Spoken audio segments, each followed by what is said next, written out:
Skill, without doubt, is the most important quality in today's football.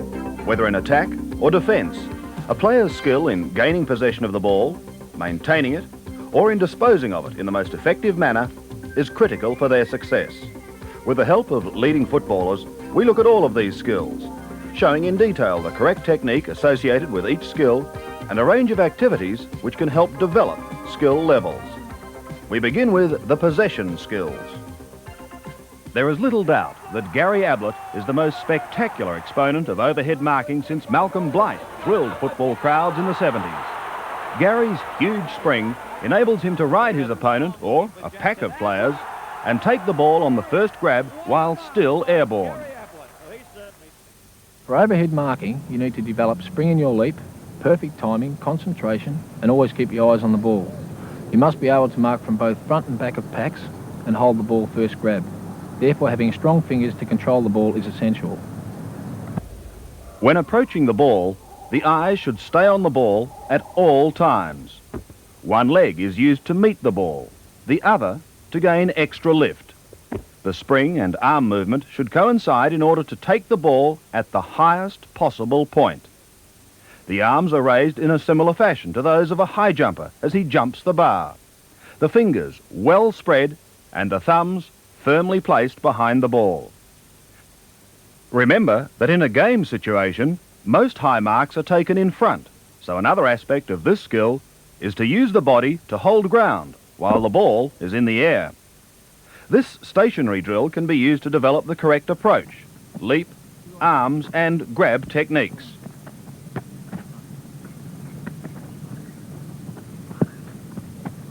Keep your eyes, grab it, one, come on. Well done. Come on, get as high as you can. That's well done. Good work. Wake in the high jump, get up. Watch the ball. It can also be modified to practice judging the flight of the ball. It is important for each player to concentrate and time the leap so that the ball is taken at its maximum height. Finally, contesting can be introduced. In this situation, apart from using the basic principles, it is important that players try to get the front position. Mark Harvey is one of the few players who can make chest marking exciting. The baby-faced bomber often thrills supporters, particularly at Windy Hill, with his habit of snatching the ball from the grasp of opponents and clutching it to his chest. Even when he's forced to run face on to a pack, he keeps his eyes firmly on the ball until it is safely tucked into his chest. The chest mark is the simplest and safest mark and should generally be used at a junior age. In wet conditions, every attempt should be made to take the ball in the chest. As a player develops, he is taught to take the ball in his hands out in front of his body, which is a more difficult skill. When chest marking, it is important to attack the ball, keeping the eyes fixed on the ball and the body in line with the direction of the ball. The hands and fingers are extended with the palms up and the elbows tucked in, close to the body. The ball is guided from the hands and arms onto the chest and held firmly by wrapping the arms and shoulders around it. These principles also apply when marking to the side, close to the ground, or running in the same direction as the ball. When under pressure from the opposition, the ball should be taken with the hands extended, which makes it difficult for the opposing player to spoil. The arms should be fully extended, with the fingers pointed towards the ball. Practicing chest and hand marking can best be done initially over a short distance with a partner. Mark always encourages boys to tuck their elbows in and hold the ball tightly into the chest. Hands extended marking has an additional benefit in a game situation, in that it allows for quicker disposal of the ball. In quickly throwing the ball, the drill can also develop reflexes. In this situation, the thumb should be almost touching to ensure the ball doesn't slip through.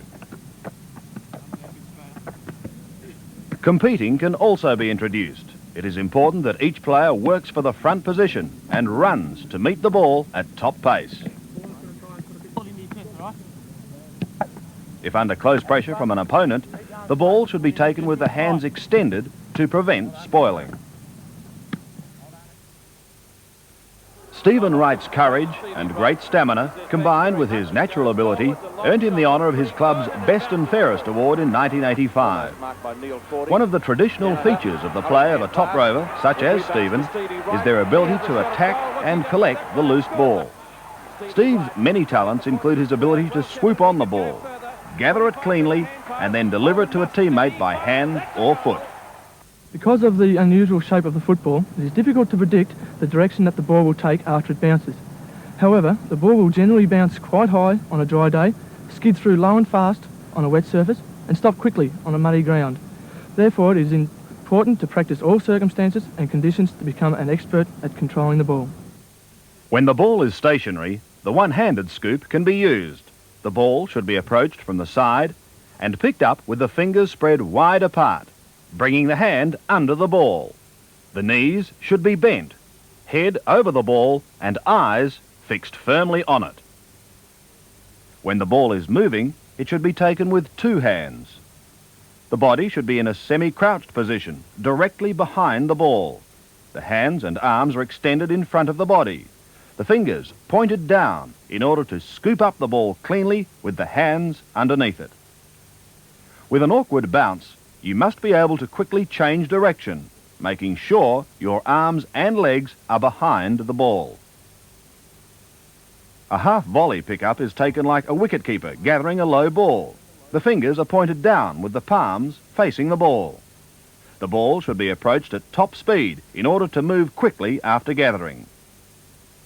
This stationary lane pickup drill can be used to practice approaching the ball at top speed and scooping it up with the one hand. Once picked up, the ball is placed down ready for the next player. Rolling the ball at one end can then be introduced to practice two types of pickups.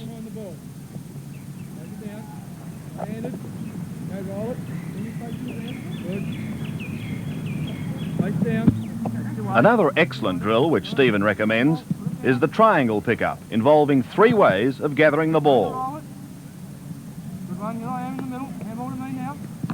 Firstly, the ball rolls towards the player from the centre. Secondly, the ball is stationary. And thirdly, the ball is moving away from the player. Although young, Dermott Brereton has already appeared in many finals, been a member of a premiership team and won Hawthorn's Best and Fairest award. As a key forward, he kicked 8 goals in a losing score in the 1985 premiership, a record individual contribution in modern football. Since his debut in 1982, Dermott's marking, long kicking and courage have established him as one of the league's most spectacular players. The drop punt kick is the most popular kick in present-day football. The advantages of the drop punt are that it's the most accurate kick as well as being the easiest kick to mark because of the way it spins. It's also the easiest kick to learn on both feet. I like it because it can be used over any distance and in all weather conditions. In kicking the drop punt, the approach and ball should be in a direct line with the target. The ball should be held upright, and the correct grip is for the fingers to be placed along the seams, with the thumbs near the laces. The ball should be held in line with the kicking leg and guided down with one hand whilst the other maintains balance. The ball should be watched onto the foot, ensuring that correct contact is made on the lower laces of the boot. The instep should be taut, the toe pointed, and the follow-through straight towards the target. If problems occur with the release of the ball, the one-handed kicking method can be introduced to help guide the ball onto the foot. Like all of today's top players, Dermott is also an excellent kick on the opposite foot. The key point to remember is in this situation, it is the left hand which guides the ball onto the left foot. A correctly kicked drop punt will spin end over end and travel in a straight line. Practicing over short distances with a partner will help perfect your technique. Being easy to mark, the drop punt is the ideal kick for short passes, and here the ball should be kicked low and in front of your teammate. In the corner spry drill, quickness from hand to foot as well as accuracy over short distances is practiced. The group rotates, giving each boy an opportunity to be a leader out in front From here, he quickly kicks to the others in turn.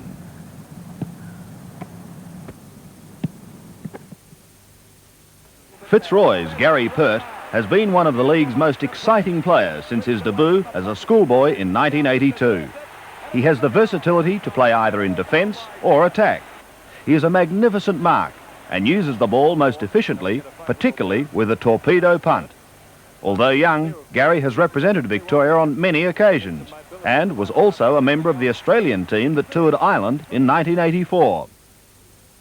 The torpedo punt in today's football still plays a very important role.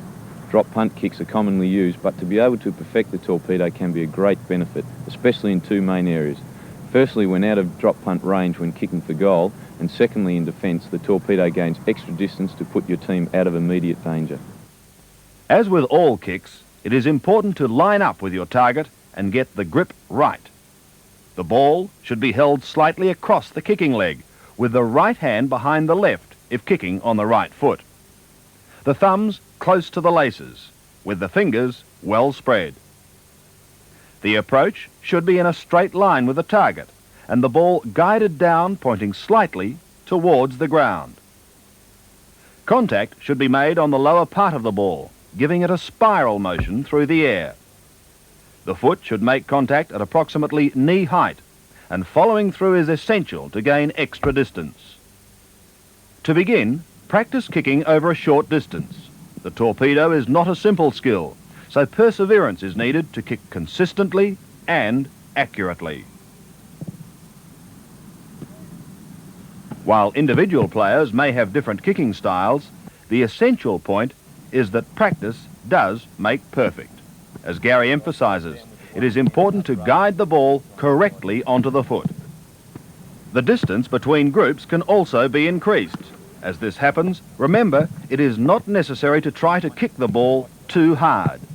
Timing is the most important ingredient in getting good distance. A competition can be introduced to help improve torpedo punts. Teams of equal numbers kick back and forth into squares. A penalty point is given if a team's kick lands outside the target area, or if a team drops a mark. The first team to reach 10 penalty points loses the competition. Doug Hawkins, the man known at the Western Oval as the Hawk, is one of the most skillful players in football. He's a specialist wingman whose ball handling skills, particularly his handball, has won him an army of admirers in recent years. Back to Hawkins, this could be a goal for sure. There it is on its way, the first of the match. He proved his class with superb performances during the 1985 final series, which capped off a very successful year, which included winning Footscray's Best and Fairest award. But he goes down, Hawkins with a Handball well, the ball must be gripped firm. Handball is one of the most important skills in modern day football. Teams use about 100 handballs per match, so it's essential that all players develop the correct technique on both sides of the body at an early age. To handball well, the ball must be gripped firmly with the platform hand and hit off with a clenched fist. The fist is formed by placing the thumb outside, not inside the fingers. The ball is hit with the second knuckle of the first finger. The stance is nearly side on to allow the punching arm to swing through freely. For the right-handed handball, the left foot is forward. The punching arm is bent at the elbow for the greatest power, and the platform arm is also slightly bent. It is essential after hand passing to follow through with both arms towards your target. Top players are also able to hand pass on both sides of the body. There are 3 handball variations depending on how contact is made with the ball. The top spin handball is hit upwards, just below where the seams meet, allowing it to spin forward and over end. The top spin is also useful when you want the ball to roll on after hitting the ground. With the floater, the ball is struck where the seams meet. The ball floats rather than spins towards the target. And with the rocket handball, the ball is held slightly upright, with contact made above where the seams meet. This is encouraged nowadays as the ball spins backwards through the air in a drop punt motion and is easy to catch. It is important to learn to hand pass quickly and accurately with both hands either on the move or from odd positions. In this simple reflex drill, players must practice using both left and right hands, remembering to turn their bodies to allow for the correct backswing. It also encourages players to call out for the ball, as you would in a match. In lane handball, the players must learn to use both left and right hands, being sure to deliver the ball out in front of the teammate.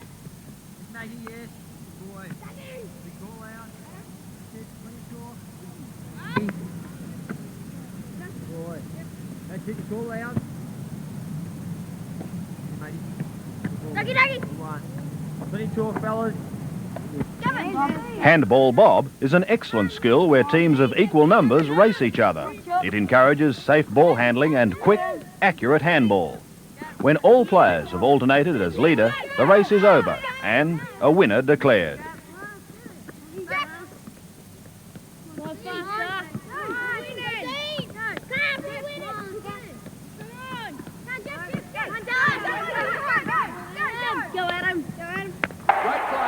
The art of evasion, a priceless ability to be able to escape the groping hands of one or more opponents, is the talent which makes Peter Daicos such a dangerous player. His ability to twist, turn and burst clear has been frustrating opposing teams since he started with the Magpies in 1979. He can leave experienced defenders snatching at fresh air, while he has time to steady and do what most forwards like best, kicking goals. Every player should have a few tricks up their sleeves when under pressure and about to be tackled. Personally, I like to balk and change direction to avoid my opponent. To perfect evasion skills, you must practice them at an early age to be able to use them correctly in a game situation. When balking an opponent, the ball should be held out to the side with the wrist and hand wrapped around it firmly. This creates a deception which leads the player towards it. The player can then step around and run into the clear. The dummy kick can also be used when under pressure. This is done by deceiving the opponent, giving the impression that you are about to kick. Prior to releasing the ball, you can step around the would-be smother. The dummy handball can also deceive in a similar manner. When a player is chased from behind, such as when running away from his own goal towards the boundary, the blind turn can be used to evade the opponent. This is done by turning on the left foot as the opponent nears and glancing over the shoulder. The ball is held out in the left hand and the body pivots on the left foot, accelerating quickly on the turn. The blind turn should be practiced on both sides of the body. A ward off can also be used when an opposition player is about to tackle. The hand is used to push the opponent in the chest, thereby pushing him off balance and preventing the tackle. Players should first learn evasion skills without pressure. This can be done around equally spaced markers. In this drill, players should be encouraged to experiment with 3 types of evasion, including the balk, the dummy, and the spin turn. Players should practice holding the ball in one hand, sidestepping, and spinning in order to increase their range of skills. This evade and tackle drill combines many skills within the one activity. The players work within a 15-metre square marked with hats.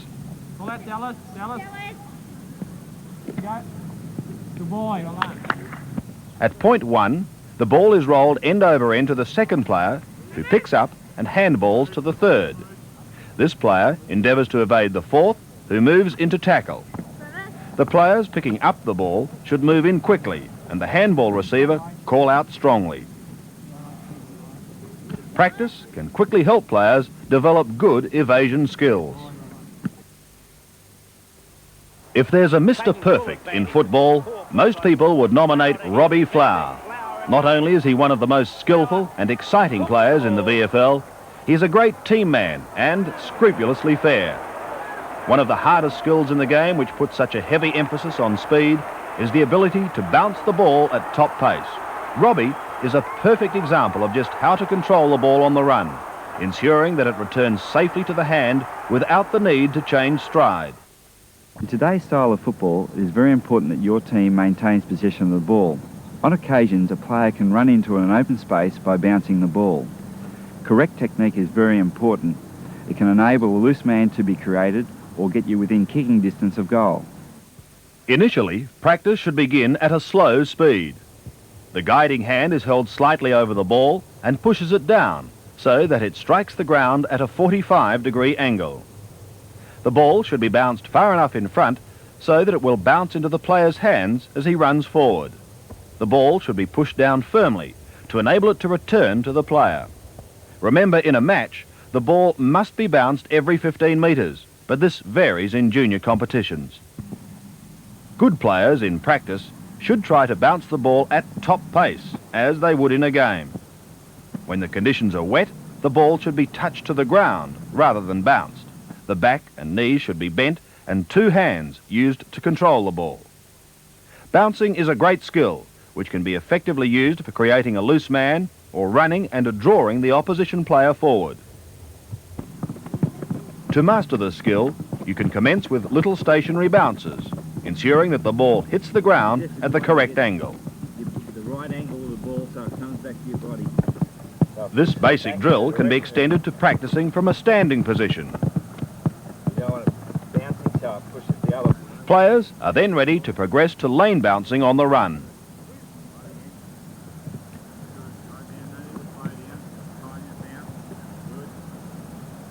A relay race can also be introduced in this drill in order to increase the speed. In the 4-point kamikaze bouncing drill, players must concentrate on bouncing the ball and dodging as others approach from the side. This helps improve the player's awareness of others around him, as in a game situation. This can be extended to a 6-point kamikaze drill, which helps to develop not only bouncing, but concentration and evasion skills. In the bounce overtake, teams compete in running and bouncing around a circle. Each commences at opposite points and attempts to overtake the other.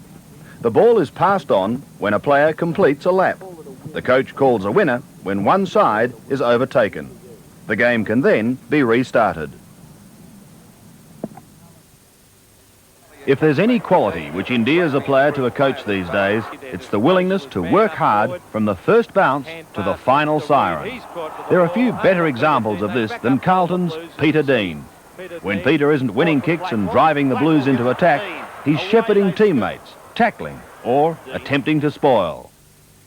The defensive skills of the game, such as tackling, smothering, spoiling and shepherding, may not be as glamorous as high marking and long kicking, but if done properly, can be a strong factor in the success of your team. When tackling from the front, it is essential to watch the player's hips as he approaches. The tackler should always bend his back and aim to tackle at waist level. The head should be placed to the side of the player.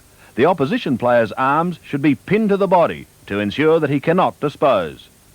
When tackling from behind, the tackler must approach the player who has the ball to one side so that he doesn't infringe into his back. Again, the head is at the side. It's important to grab the player just above the elbows, and that allows the tackler to swing or spin him off balance. Always remember that a legal tackle is between the shoulders and knees.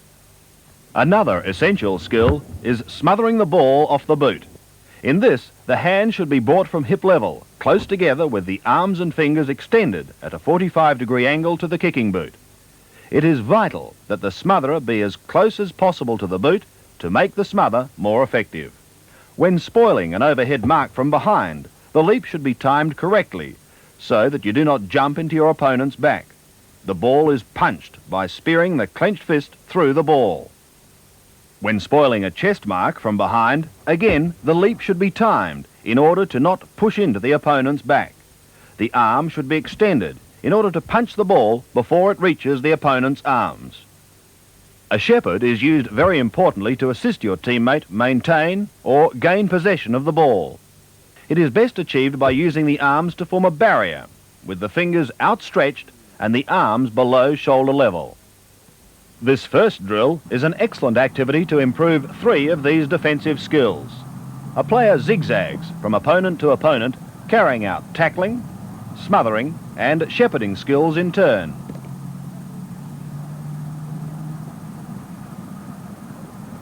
Tackles should be low and pin the arms. Smothers made close to the boot and the arms firmly outstretched for shepherding. With plenty of practice, players can quickly improve their techniques in all of these defensive skills.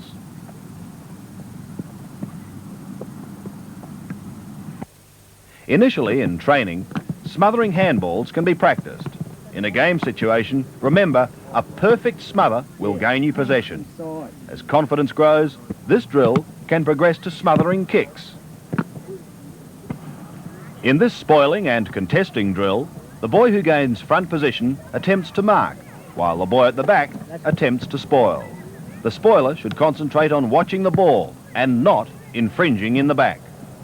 No longer is it simply a matter of being tall and strong to be a top ruckman. Richmond's Mark Lee easily meets those qualifications, but also combines them with quickness, agility and aggression. He has outstanding leadership qualities and is rightfully known as the General to Tiger fans. As a ruckman, your most valuable asset is the ability to use your body both to get to the ball and to shepherd and block for your teammates. You must be prepared to commit yourself in packs, throw-ins and centre bounces and direct the ball with either hand to your Rover's best advantage. At boundary throw-ins, the leap off the ground should be similar to when marking. The knee should be raised in order to gain extra lift. The one-handed palm technique is usually the most preferred knockout, as the ball is directed in front to the Rover. If well positioned, the two-handed palm can be used to ensure greater control. The arms should be fully outstretched with the eyes on the ball. The ball is hit with the open palms and fingers and directed with a straight follow-through to the Rover. As they develop, top ruckmen prefer to palm the ball with the arm furthest from their opponent. This allows the other arm to assist them in holding their ground. Finally, this backhanded palming technique demonstrated by Mark is another variation. It's of particular benefit at boundary throw-ins near goal, when it can give the Rover a chance to run on for an easier scoring shot. In a ball-up situation, in order to move your team deep into attack, the ruckman should use a strong forward punch. All players should practice the skills of ruckwork from an early age. Practice can commence in small groups with the two-handed palm. Here, the object is to direct the ball to the teammate's chest. As Mark demonstrates, it's important to lift the knees both to develop lift and provide protection when jumping.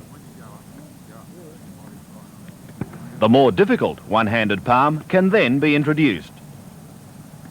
Firstly, without opposition, and then with an opponent to compete against.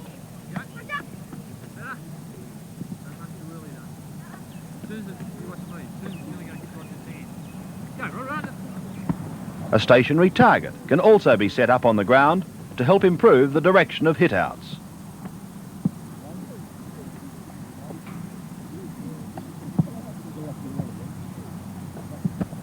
Finally, ruckmen and rovers can work in pairs against the opposition.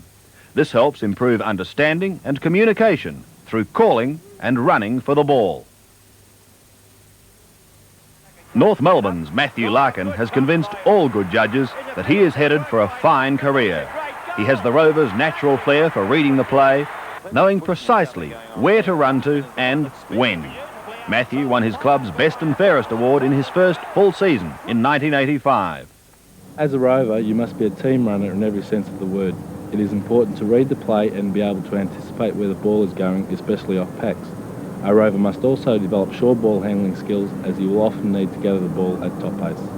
To begin with, a wide range of simple ball handling activities can be worked on in order to improve touch and strengthen fingers. These drills also improve hand-to-eye coordination and sharpen reflexes.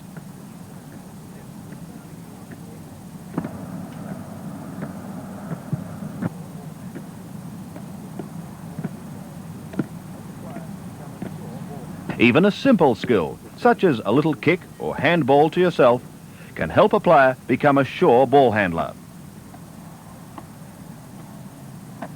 In a game situation, most balls come off hands to the front of packs. A good rover should continually practice judging his run, so he's in the right position when the ball arrives. Rovers should also be link players, creating opportunities for the loose man by working hard to be in position to receive the handball. In this routine of ball handling skills, it is important that the boys are using the correct size footballs in order to control the ball correctly. The exercises are designed for both sides of the body, using hands and feet. They're used by league footballers who practice very hard on them in order to improve their touch. Extensive practice alone will also help players to improve touch, ball control and concentration. Another good ball handling exercise which helps improve control and confidence is slips catches. As with cricketers, this drill can be practiced for lengthy periods of time, which develops concentration. Reflexes are also improved as the players have to react quickly, as they don't know when the ball will be kicked to them. Crumming off hands is a drill which can help develop timing and a sense of gathering the loose ball. This is a vital skill for a rover, whether the ball is on the ground or coming off the pack. Also vital is a good understanding with the ruckman. This requires continual communication to enable both the ruckman and rover to combine effectively. St Kilda's Tony Lockett made his debut at the age of 17 in 1983. In 1985, the strongly built youngster represented Victoria. Tony's main attributes are his strong marking and his deadly accurate kicking for goal. When the ball is in Tony's hands and he's within kicking range, St Kilda supporters are usually assured of 6 points. It's vital you finish off the good work of other players up the field by kicking goals. I like to practice from different distances and different angles to ensure that every scoring opportunity for my team is a goal. Also, it is very important to practice kicking goals on the run and around corners, as it could happen in a game. The full forward skills begin firstly with the ability to anticipate teammates' movements and to lead quickly and at the correct time. In today's football, it is very important to also to be able to change direction when leading and use the body intelligently when marking. When kicking from a set position, always use a drop punt when within goal kicking range. When lining up, pick out a target behind the goal. This helps both to improve accuracy and concentration. Always allow sufficient room for the man on the mark and follow through in a straight line. In addition to kicking from the set position, full forwards need to develop a hook kick, which can be used when running across the face of goals. Young players should practice their kicking initially over short distances from in front of goals, then naturally progress to longer shots. It is important to always pick out a target behind the goals and to follow through in a straight line towards goal. Players can also practice various angle shots in a semicircle around the goals. When players successfully kick for goal, they then rotate to the next position.